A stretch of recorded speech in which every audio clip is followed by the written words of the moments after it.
We like to believe that our thoughts are always our own, rational, measured, and reliable. But what if they aren't? What if in the depths of anxiety or depression, our minds become our worst enemies, feeding us distortions and falsehoods, all while convincing us they're the truth?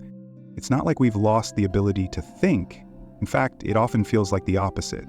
The mind races, dissecting every past mistake, predicting every possible catastrophe, filling every quiet moment with relentless self-criticism. It's a mental storm that never seems to pass, and the more we engage with it, the more we feel like we are trapped in an endless mental loop. Yet, here's the hard truth. In these moments, we are not truly thinking, we are drowning in our thoughts. Our ability to reason, to weigh options, to see things in perspective has been hijacked. Fear, self-loathing, and despair take over, whispering insidious thoughts that feel undeniable. The brain, usually a tool for problem-solving, becomes a weapon turned against us. And the cruelest part? There's no warning sign, no flashing lights telling us our judgment is compromised. The mind insists that everything it's saying is true, that we are failures, that we are worthless, that there is no way forward. But in reality, we are hearing only the most distorted, most wounded parts of ourselves. It's like handing control of your mind to a master manipulator, someone who knows your deepest fears and insecurities and uses them against you. Imagine a group of illusionists behind the scenes distorting reality, whispering lies that sound like your own thoughts. You're a loser. You're unlovable. There's no point in trying. These voices don't come from a place of truth or clarity. They are the echoes of anxiety, depression, and trauma. They are symptoms of a mind overwhelmed by pain, not a reflection of who you really are.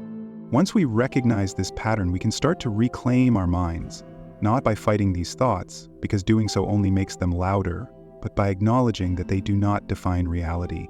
When the storm hits, the best thing we can do is pause. Stop engaging. Don't make big decisions. Don't judge yourself. Don't try to solve your life at 3 a.m. when your mind is working against you.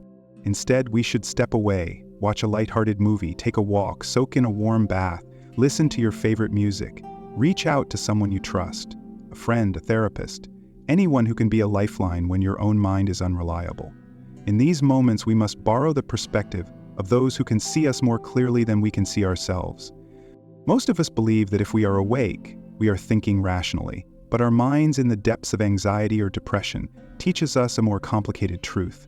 The very faculties we rely on, our reasoning, our perspective, our sense of self, can be compromised without warning.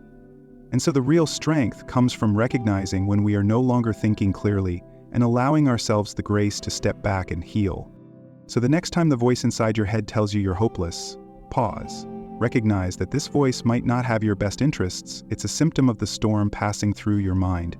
No matter how convincing it sounds, it is not the final word on your worth, your future, or your ability to heal. Given enough time and healing, the storm will pass. And when it does, you'll still be here, stronger, wiser, more resilient, and still capable of finding your way forward.